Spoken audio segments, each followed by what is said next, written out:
जय हिंद दोस्तों, स्वागत है आपका भारतीय विधिक शिक्षा में। संविधान का ये हमारा तीसरा लेक्चर है। इससे पहले मैंने 2 लेक्चर चैनल पे अपलोड किया हुआ है, जिसमें कि मैंने संविधान सभा बताया था और दूसरा लेक्चर संविधान की विशेषता पे मैंने बनाया था। तो अगर वो वीडियो आप देखना चाहते हैं तो डिस्क्रिप्शन में लिंक है, वहाँ से मिल जाएगा, आप देख सकते हैं, या फिर प्ले लिस्ट में भी जाके आप देख सकते हैं। तो चलिए, आज का हमारा जो लेक्चर है वो प्रस्तावना पे होने वाला है। दोस्तों, आप जानते होंगे कि जो हमारा संविधान है वो प्रस्तावना से स्टार्टिंग होता है। हमारा जो संविधान है वो प्रस्तावना से स्टार्टिंग होता है। ऐसा नहीं है कि डायरेक्ट अनुच्छेद से स्टार्टिंग हो जाएगा, आर्टिकल से स्टार्टिंग हो जाएगा कि आर्टिकल 1। आर्टिकल से पहले जो हमारा संविधान है उसमें एक प्रस्तावना पेश किया गया है, उसमें एक प्रस्तावना दिया गया है जिसे उद्देशिका भी कहा जाता है और इंग्लिश में इसे प्रियम्बल कहते हैं। तो चलिए दोस्तों, आज हम इसी के बारे में पढ़ेंगे। ये बहुत ही इम्पोर्टेंट होता है संविधान को पढ़ने के लिए। अगर ये आप अच्छे से समझ गए, प्रस्तावना को अच्छे से समझ गए, तो कॉन्स्टिट्यूशन को समझने में बहुत ही आसानी होगी, क्योंकि इसमें पूरी बता दिया गया है। इस छोटे से प्रस्तावना में बता दिया गया कि हमारा संविधान किस प्रकार है, भारत किस प्रकार है, इसकी जो कार्य पद्धति है वो किस प्रकार से होगी। तो इसी को हम देखेंगे और समझेंगे कि हमारा प्रस्तावना है क्या, ये कहता क्या है। तो चलिए दोस्तों, इसको हम परिभाषा से स्टार्टिंग करते हैं और इसमें कुछ जो संविधान सभा के सदस्य थे उन्होंने क्या कहा उसको देखेंगे, और जो इसको लागू कब किया गया ये देखेंगे। आप बोर्ड पे देख रहे होंगे, मैंने पहले ही नोट आउट कर दिया है, तो इसको मैं आपको बता दूंगा तो और अच्छे से समझ जाएंगे। और इसके देखेंगे कि जो प्रस्तावना है उसमें क्या क्या मुख्य तत्व दिए गए हैं, क्या क्या इसकी फंक्शंस है, उसको देखेंगे। संविधान के अधिकार का स्रोत क्या है, संविधान जो है वो अपने अधिकार कहाँ से लाता है, उसके स्रोत कहाँ से। दूसरा हम देखेंगे कि भारत की प्रकृति क्या है, यानी कि हमारा जो देश है वो संविधान हमारा उसकी प्रकृति क्या बताता है कि हमारा भारत देश कैसा होगा। और तीसरा हम पढ़ेंगे संविधान के उद्देश्य, यानी कि हमारा जो संविधान है उसकी उद्देश्य क्या है, ये आखिर में बनाए गए। तो चलिए हम स्टार्ट करते हैं परिभाषा से। तो दोस्तों, जो परिभाषा है उसमें यह है कि जो हमारी प्रस्तावना है उसे परिचय अथवा भूमिका भी कहते हैं। परिचय अथवा भूमिका किसका कहते हैं? जो हमारा प्रस्तावना है वो संविधान का परिचय अथवा भूमिका भी कहलाता है। ठीक है। हमारे संविधान सभा के एक सदस्य थे N.A. पालकीवाला। उन्होंने क्या कहा है प्रस्तावना के बारे में? उन्होंने कहा है कि प्रस्तावना संविधान का परिचय पत्र है। इन्होंने प्रस्तावना को संविधान का इंट्रोडक्शन जो होता है उसको बताया कि परिचय पत्र है जो हमारी प्रस्तावना है। अब ये हमारी जो प्रस्तावना है ये लागू कब किया गया? तो ये प्रस्तावना 26 नवंबर 1949 को लागू किया गया था, जिस दिन हमारे पूरे संविधान को अंगीकृत किया गया था। दोस्तों, इसमें 2 क्वेश्चन बनते हैं जिसमें बच्चे कंफ्यूज हो जाते हैं। जो कि सबसे पहले अगर पूछेगा कि हमारा संविधान लागू कब हुआ, तो हमारा संविधान लागू हुआ था 26 जनवरी 1950 को, जिसके उपलक्ष्य में हम लोग गणतंत्र दिवस भी मनाते हैं। और हमारा संविधान जो है वो अंगीकृत कब हुआ था, यानी कि पूरी तरह से बना दिया गया था और अंगीकृत कर दिया गया था।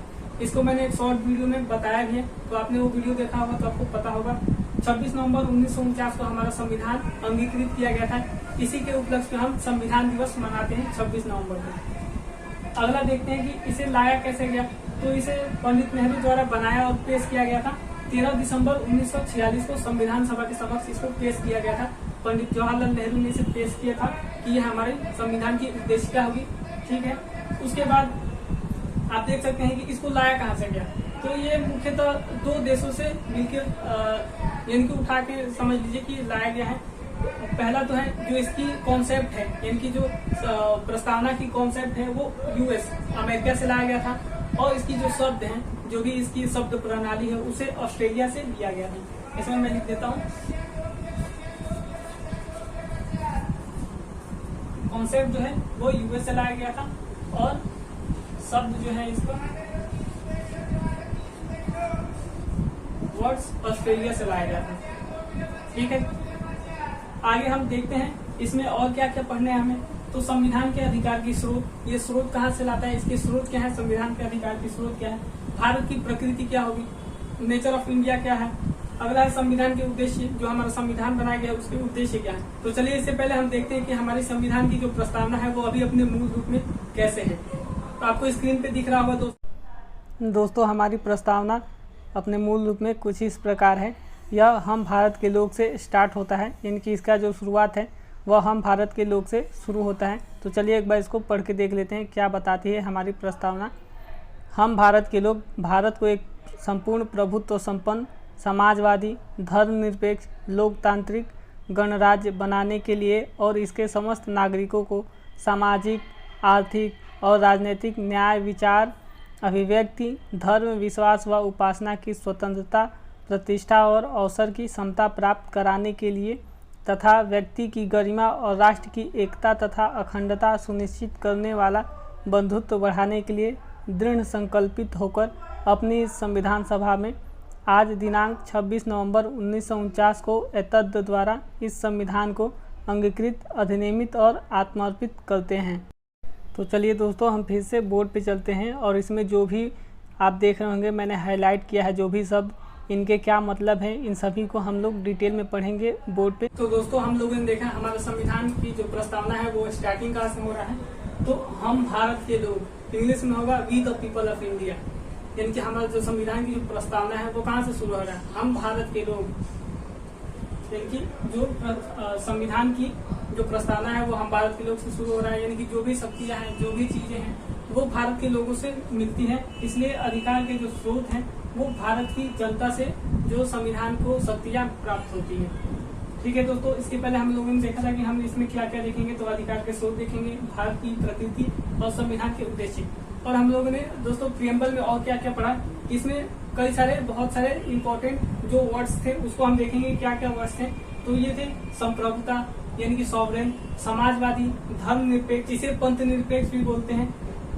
अगला है हमारा लोकतांत्रिक और गणतांत्रिक यानी कि रिपब्लिक, लोकतांत्रिक का डेमोक्रेटिक और गणतांत्रिक का रिपब्लिक। अगला इसमें हम और भी इसमें देखे थे कि हम न्याय, समता, स्वतंत्रता, बंधुत्व, व्यक्ति की गरिमा और राष्ट्र की एकता और अखंडता, ये सारी चीजें इसमें हमारी प्रस्तावना में जो महत्वपूर्ण पॉइंट्स हैं, ये सारी प्रियम्बल की महत्वपूर्ण शब्द हैं जिसको कभी बदला नहीं जा सकता। ये हम आगे आपको बताएंगे जब संविधान की प्रियम्बल की अमेंडमेंट्स की बात आएगी। तो फिलहाल हम इसे देख लेते हैं कि ये सारी चीजें क्या कहती हैं। तो ये हमारा कहता है कि प्रियम्बल जो है वो कहता है कि जो संविधान की शक्तियां हैं वो भारत की जनता से प्राप्त होती हैं, और उसमें इसकी क्या क्या प्रकृति है, भारत की प्रकृति क्या होगी, हमारा भारत देश कैसा होगा, तो उसको इसमें बताया गया। आप देख सकते हैं इसमें बताया कि सॉवरेन, हमारा जो भारत है वो सॉवरेन होगा।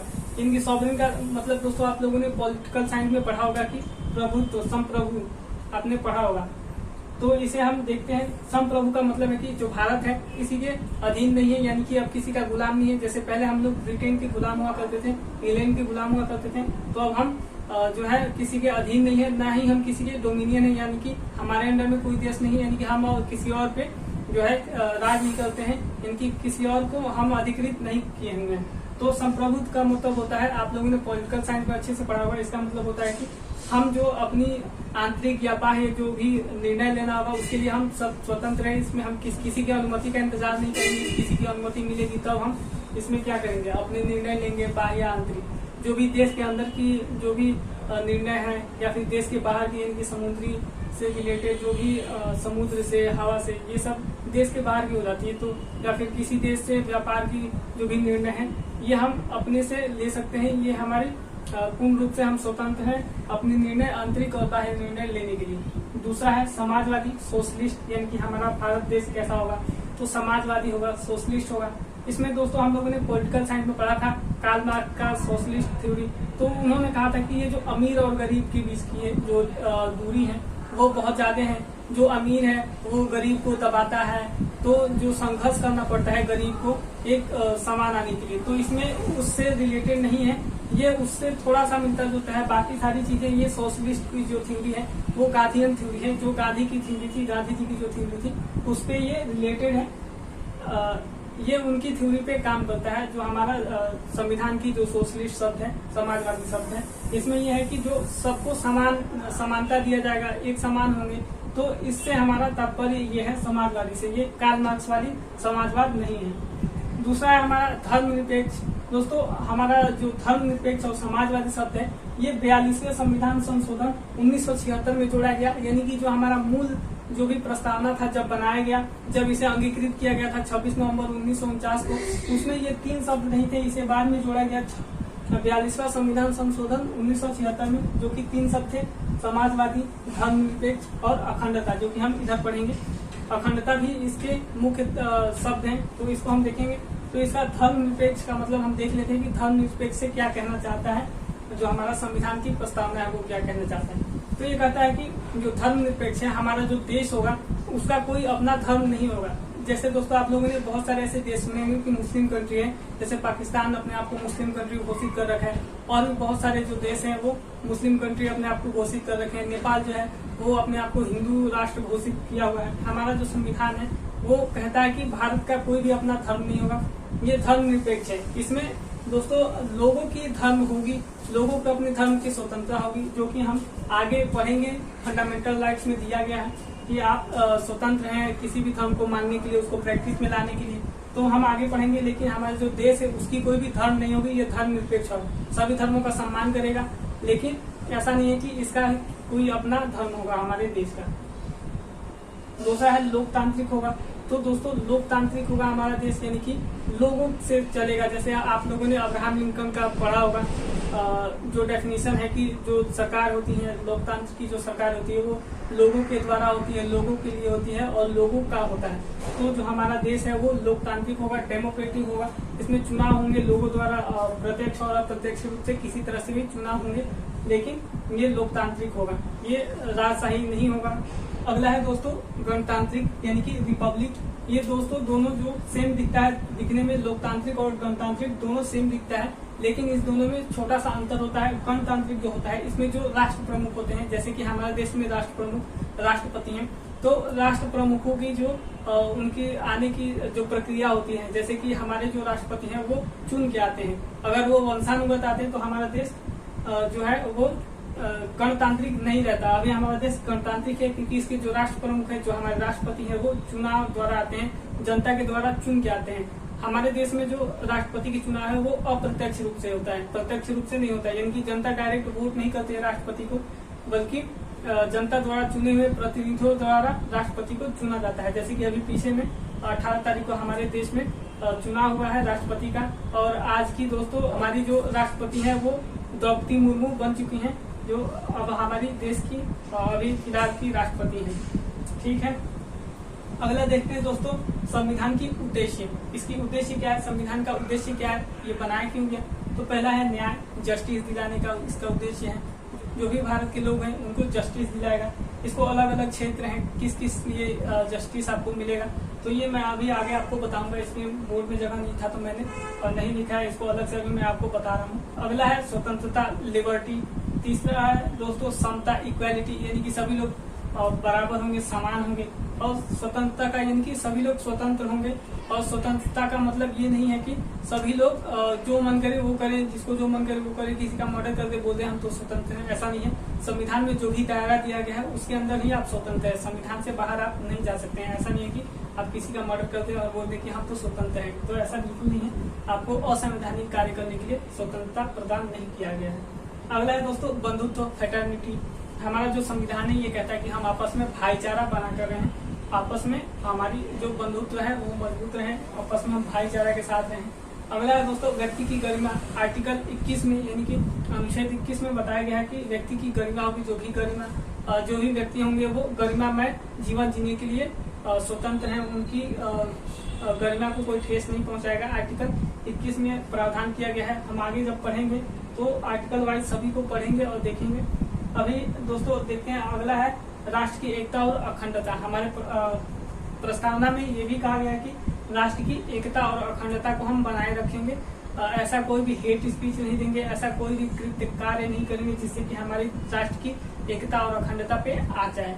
दोस्तों हम देख लेते हैं एक बार और इसको। हमारा जो 42वां संविधान संशोधन था उसके द्वारा 3 शब्दों को जोड़ा गया। 1976 में 42वां संविधान संशोधन हुआ, इसको 3 शब्दों को, नया 3 शब्दों को जोड़ा गया। पहला है समाजवादी, दूसरा है धर्मनिरपेक्ष और तीसरा है अखंडता। दोस्तों जो समाजवादी शब्द है इसको कहा गया कि ये जो हमारी संविधान है वो पहले से ही समाजवादी प्रवृत्ति की है, बल्कि इसको जब जोड़ा गया तो इसको स्पष्ट रूप से लिख दिया गया। ये कहा गया कि ये जो समाजवादी शब्द है इसकी जो प्रवृत्ति है, समाजवादी प्रवृत्ति हमारे संविधान में पहले से ही सम्मिलित है, और इसको हम केवल स्पष्ट रूप से लिख दे रहे हैं क्योंकि ये पहले शब्द नहीं था। और इसमें नया शब्द जोड़ा गया धर्मनिरपेक्ष, यानी कि जो हमारा राष्ट्र होगा उसका कोई भी धर्म नहीं होगा, एक धर्म नहीं होगा, वो सभी धर्मों का सम्मान करेगा, सभी धर्म को न्याय दिलाएगा, लेकिन उसका कोई अपना धर्म नहीं होगा। जैसे कि बहुत सारे राष्ट्रों का अपना धर्म होता है, कोई मुस्लिम देश है, कोई हिंदू देश है, और भी बहुत सारे ऐसे देश हैं। और अगला है अखंडता जोड़ा गया। अखंडता को जोड़ा गया कि हमारे राष्ट्र की एकता और अखंडता बन गए हैं। तो दोस्तों हम लोग देख लेते हैं संविधान के उद्देश्य, इसको डिटेल में देख लेते हैं। हम लोगों ने शॉर्ट में देखा था, इसको हम डिटेल में देखते हैं। पहला है दोस्तों हमारा न्याय। तो इसमें 3 प्रकार के आपको न्याय दिलाए जाएंगे, सामाजिक, आर्थिक और राजनीतिक। सामाजिक न्याय से तात्पर्य है दोस्तों जैसे कि समाज में आपको किसी भी रंग के आधार पे भेदभाव, स्थान के आधार पे भेदभाव, इस प्रकार से आपको नहीं किया जाएगा। न्याय जिला में आप कहीं से भी आए, किसी भी रंग के हो, किसी भी कद के हो, छोटे हो, बड़े हो, मोटे हो, काले हो, गोरे हो, आप बिहार से आते हो, यूपी से आते हो, हरियाणा से आते हो, पंजाब से आते हो, दिल्ली से आते हो, इस आधार पे आपको ऐसा नहीं हो कि आपको न्याय नहीं दिलाया जाएगा। आपको सामाजिक न्याय मिलेगा, आर्थिक न्याय मिलेगा, भले ही आप अमीर हो गरीब हो, आपको आर्थिक न्याय भी दिलाया जाएगा। और अगला है दोस्तों राजनीतिक न्याय। ऐसा नहीं है कि अगर आप राजनीति से बिलोंग करते हैं तभी आपको न्याय दिलाया जाएगा, आप कोई बड़े नेता होने चाहिए, ऐसा नहीं है। अगर आप आम नागरिक भी हैं तो आपको राजनीतिक न्याय दिलाया जाएगा। आपको चुनाव लड़ने का भी अधिकार होगा राजनीतिक तौर पे। आप किसी भी सरकारी दफ्तर में जा सकते हैं, सरकारी दफ्तर भी आम लोगों के लिए खुला होता है, तो आप जा सकते हैं। तो ये आपका राजनीतिक न्याय हो गया। अगला है दोस्तों स्वतंत्रता। तो स्वतंत्रता में ज्यादा कुछ नहीं है, स्वतंत्रता में यही बताया गया कि जो भी भारत का व्यक्ति होगा वो स्वतंत्र होगा, लेकिन संवैधानिक तौर पे स्वतंत्र होगा, क्योंकि वो असंवैधानिक कार्य नहीं कर पाएगा, अराजकता नहीं करा पाएगा स्वतंत्रता के नाम पे। ऐसा नहीं है कि वो स्वतंत्र है तो कुछ भी कर दे, किसी का मर्डर कर दे, किसी की सामान लूट ले, चोरी कर दे, ऐसा कुछ नहीं है।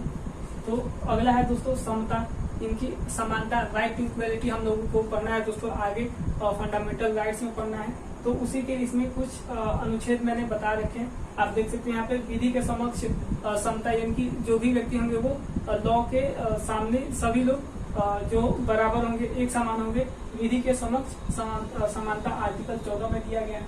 आर्टिकल 15 में दिया गया है धर्म, जाति, लिंग, स्थान, इसके आधार पे आपको भेदभाव नहीं किया जाएगा, सभी लोग बराबर माने जाएंगे। अगला है लोक नियोजन, यानी कि जो भी एम्प्लॉयमेंट है वो सबको एक समान मिलेगा, समानता मिलनी चाहिए। उसमें ऐसा नहीं हो कि भेदभाव के आधार पे आपको कहीं अपॉर्चुनिटी नहीं मिले, आपकी योग्यता के अनुसार आपको अपॉर्चुनिटी मिलेगी, आपको एम्प्लॉयमेंट मिलेगा।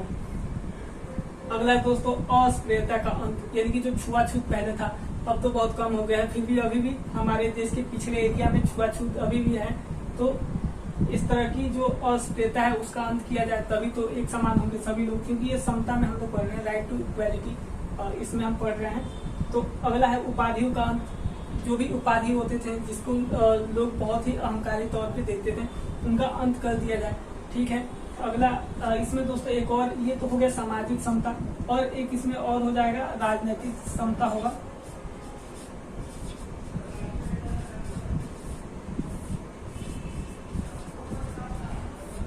ये समता का ही पॉइंट आएगा दोस्तों। तो इसमें आपको दिया जाएगा कि आपका जो आपको जो वोट करने का अधिकार होगा वो भी समान होगा। ऐसा नहीं कि अगर आप कहीं आपको रंग के आधार पे, जाति के आधार पे, स्थान के आधार पे, इन सभी आधारों पे आपका जो वोट देने का अधिकार नहीं होगा, ऐसा नहीं है। आपको राजनीतिक अधिकार होगा, चुनाव लड़ने का भी अधिकार होगा अगर आप चुनाव लड़ने के योग्य हैं तो ये हो गया राजनीतिक समता। अब है दोस्तों अगला था बंधुत्व। तो बंधुत्व का तात्पर्य यह है कि जो भी नागरिक हैं, भारत के नागरिक हैं, वो आपस में बंधुत्व बना के रखेंगे, भाईचारा बना के रखेंगे। एकल नागरिकता होगी, इनकी एकल नागरिकता, एक भारत एक नागरिक, मतलब नागरिकता। क्योंकि ऐसा नहीं है कि आपको, जैसे कि अमेरिका में दोहरी नागरिकता का प्रचलन है, वहाँ पे 2 नागरिकता मिलता है, एक तो राज्य का नागरिकता मिल जाता है और एक उस पूरे देश का, जैसे कि अमेरिका का। तो हमारे देश में ऐसा नहीं, एकल नागरिकता है, हमें केवल भारत की ही नागरिकता मिलती है। ऐसा नहीं कि आपको उत्तर प्रदेश की भी नागरिकता मिलेगी, उसके बाद फिर भारत की मिलेगी, बिहार से है तो बिहार की नागरिकता मिलेगी, फिर आपको मिलेगी भारत की। तो दोहरी नागरिकता नहीं, हमारे यहाँ केवल भारत की एकल नागरिकता है। और इसमें दोस्तों 51 क में बताया गया है कि जो हमारे मूल कर्तव्य हैं उनमें बताया गया है 51 क में कि जो भी व्यक्ति हैं आपस में रंग के आधार पे, धर्म के आधार पे, जाति लिंग के आधार पे, इन सभी आधारों पे भेदभाव नहीं करेंगे, आपस में भाईचारा बना के रखेंगे। ये कर्तव्य है, ये आपकी राइट्स नहीं है, कर्तव्य है, आपको खुद से करना है, आप कर्तव्य का निर्वहन करेंगे। ये आर्टिकल अनुच्छेद 51 क में दिया गया है। तो दोस्तों अब हम प्रस्तावना का महत्व देखते हैं कि प्रस्तावना का महत्व क्या है, चलिए देखते हैं। तो दोस्तों आप लोग देख सकते हैं इस स्लाइड में प्रस्तावना का महत्व बताया गया है। तो चलिए इसको देख लेते हैं। प्रस्तावना में उस आधारभूत दर्शन और राजनीतिक, धार्मिक और नैतिक मूल्यों का उल्लेख है जो हमारे संविधान के आधार हैं। यानी कि ये बताया गया है कि जो हमारे संविधान के आधार हैं उन सभी मूल्यों का उल्लेख प्रस्तावना में किया गया है। इसमें संविधान सभा की महान और आदर्श सोच को उल्लिखित किया है। इसके अलावा यह संविधान की नींव रखने वाले के सपनों और अभिलाषाओं का परीक्षण करती हैं। अगला देखते हैं दोस्तों, इसमें संविधान सभा के सदस्य पंडित ठाकुर दास भार्गव, उनके अनुसार प्रस्तावना संविधान का सबसे सम्मानित भाग है, संविधान की आत्मा है। यानी कि ये प्रस्तावना को संविधान की आत्मा कहते हैं, संविधान की कुंजी है, संविधान का आभूषण है। पंडित ठाकुर दास भार्गव कहते हैं कि जो प्रस्तावना है यह संविधान की आत्मा है, कुंजी है और आभूषण है। यह एक उचित स्थान है जहां से कोई भी संविधान का मूल्यांकन कर सकता है। यानी कि इनका मानना यह है कि यह एक ऐसा स्थान है जहां से इनकी प्रस्तावनाओं को यदि पढ़ लेता है तो वो पूरे संविधान का उचित मूल्यांकन कर लेता है कि संविधान किस आधार पर बनाया गया है और संविधान का उद्देश्य क्या है। दोस्तों अब हम देखते हैं कि जो हमारा प्रस्तावना है इसको संशोधित किया जा सकता है या नहीं। ये जो हमारी प्रस्तावना है इसको संशोधन के क्या प्रावधान है। तो इसमें दोस्तों दो महत्वपूर्ण वाद हुए थे जिसको लेकर जिसमें बहुत सारी डिस्ट्रीब्यूट थे, तो उसको बाद में सॉल्व किया गया और इसमें कुछ महत्वपूर्ण निर्णय दिए गए। तो चलिए उसको देखते हैं। दोस्तों पहला केस आया था वेरूबारी संघ 1960 में। इसमें उच्चतम न्यायालय ने यानी कि सुप्रीम कोर्ट ने यह कहा था कि संविधान की जो भी प्रस्तावना है, संविधान की जो प्रस्तावना है उसमें संशोधन नहीं किया जा सकता है क्योंकि ये जो प्रस्तावना है वो संविधान का अंग नहीं है। 1960 में उच्चतम न्यायालय ने ये कहा, जो वेरूबारी संघ केस था उसमें यह कहा कि प्रस्तावना जो है वो संविधान का पार्ट नहीं है, संविधान का भाग नहीं है, इसलिए इसमें कोई भी संशोधन नहीं किया जा सकता। लेकिन 1973 में केशवानंद भारती केस आया। ये बहुत ही महत्वपूर्ण वाद था। इसमें यह कहा उच्चतम न्यायालय ने अपने पूर्व निर्णय को बदलते हुए, वेरूबारी संघ में जो निर्णय दिया था उसको बदलते हुए यह कहा कि जो प्रस्तावना है वो संविधान का अभिन्न अंग है, इससे भिन्न नहीं किया जा सकता है। तो इसके वजह से इसमें संशोधन किया जा सकता है। और इसमें साथ में ये भी कहा कि जो भी निर्णय दिया गया था पहले वो गलत है। अब जो ये निर्णय दिया जा रहा है इसके अनुसार जो संविधान की प्रस्तावना है उसमें संशोधन किया जा सकता है। तो उसके बाद दोस्तों 1976 में 42वां संविधान संशोधन आया और इसको 3 नए शब्दों को उसमें जोड़ा गया। उसमें से कुछ भी हटाया नहीं गया बल्कि और उसमें 3 नए शब्दों को जोड़ा गया, जो कि पहला था समाजवादी, दूसरा था धर्मनिरपेक्ष और तीसरा था अखंडता, जिसको हमने पहले भी अभी पढ़ा है। तो दोस्तों हमारा जो संविधान की जो प्रस्तावना है वो अभी तक केवल एक बार ही संशोधित किया गया है 1976 में, उसके बाद अभी तक संशोधन नहीं किया गया है। तो दोस्तों ये हमारा जो प्रस्तावना का टॉपिक है वो पूरा कवर हो गया। अगर इसमें कुछ चीजें छूट गई होंगी तो आप कमेंट बॉक्स में उसे पूछ सकते हैं या फिर अपने राय भी दे सकते हैं। हो सकता है कि इसमें कुछ चीजें छूट गई होंगी, ऐसा मैं दावा नहीं कर सकता हूँ कि ये मैंने सारे कवर कर ही लिए हैं। तो आप लोग कमेंट बॉक्स में बता देंगे। और अगला वीडियो आने वाला है तो उसमें हम आर्टिकल 1 से स्टार्ट करेंगे। अब आर्टिकल से स्टार्ट होंगे तो अगर आपके पास बेयर एक्ट होगा तो आप रख लेंगे, वरना मैं आर्टिकल्स तो यहाँ पे बताऊंगा ही, आप समझ नहीं पाएंगे उतने अच्छे से। अगर बेयर एक्ट होगा तो आप अच्छे से समझ लेंगे। तो अगला जो हमारा वीडियो आने वाला है वो पार्ट 1 से शुरू होगा, जो संविधान की पार्ट 1 है उससे शुरू होगा आर्टिकल 1 से। तो उसके लिए आप लोग बेयर एक्ट ले लेंगे। दोस्तों यह वीडियो आपको कैसा लगा है आप कमेंट बॉक्स में बताइएगा और चैनल को सब्सक्राइब कर लेंगे अगर चैनल पे नए होंगे तो, और बेल आइकन को भी दबा लेंगे ताकि आने वाली जो भी वीडियोस हैं उसका नोटिफिकेशन आप तक पहुंचे और आप उसे देख सकें।